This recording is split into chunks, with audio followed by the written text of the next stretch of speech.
Essa questão é importante que a gente entenda que o enunciado fala da umidade relativa do ar. E é um termo usado para descrever a quantidade de vapor de água contido na atmosfera. Ela, a umidade relativa do ar, é definida pela razão entre o conteúdo real de umidade de uma parcela do ar e a quantidade de umidade que a mesma parcela do ar pode armazenar na mesma temperatura e pressão quando está saturada de vapor de água, isto é, com 100% de umidade relativa.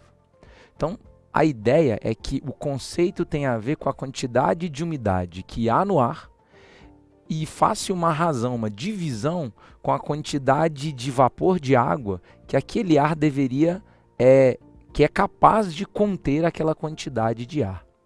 Outra coisa importante para resolver a questão é interpretar o gráfico.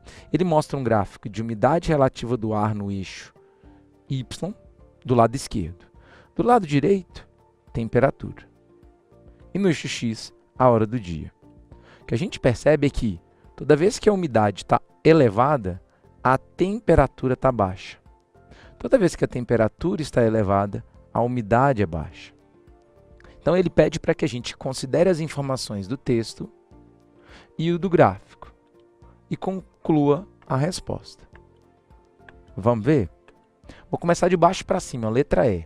A variação da umidade do ar se verifica no verão e não no inverno, quando as temperaturas permanecem baixas.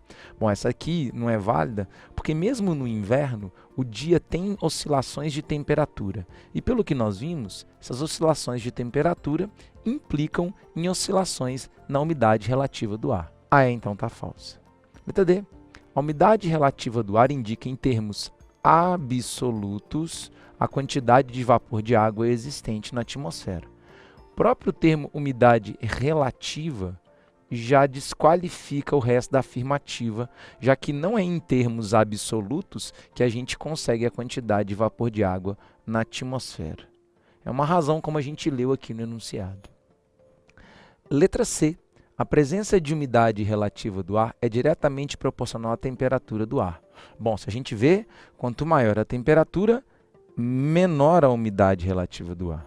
Então, umidade relativa não é diretamente proporcional à temperatura do ar. É falso. Letra B. O ar vai adquirindo maior quantidade de vapor de água à medida que se aquece. Bom, se ele está quente, era para ter umidade relativa do ar elevada para que a B fosse válida. Só que olhando para o gráfico, a umidade é baixa. Então, a B também é uma alternativa falsa. Só sobrou a letra A. A insolação, ou seja, a incidência do raio solar, é um fator que provoca a variação na umidade relativa do ar. Sim, isso é verdade, porque na medida em que a insolação muda a temperatura do ar atmosférico, ela interfere na quantidade de umidade relativa do ar. Portanto, a resposta a essa questão é a letra A.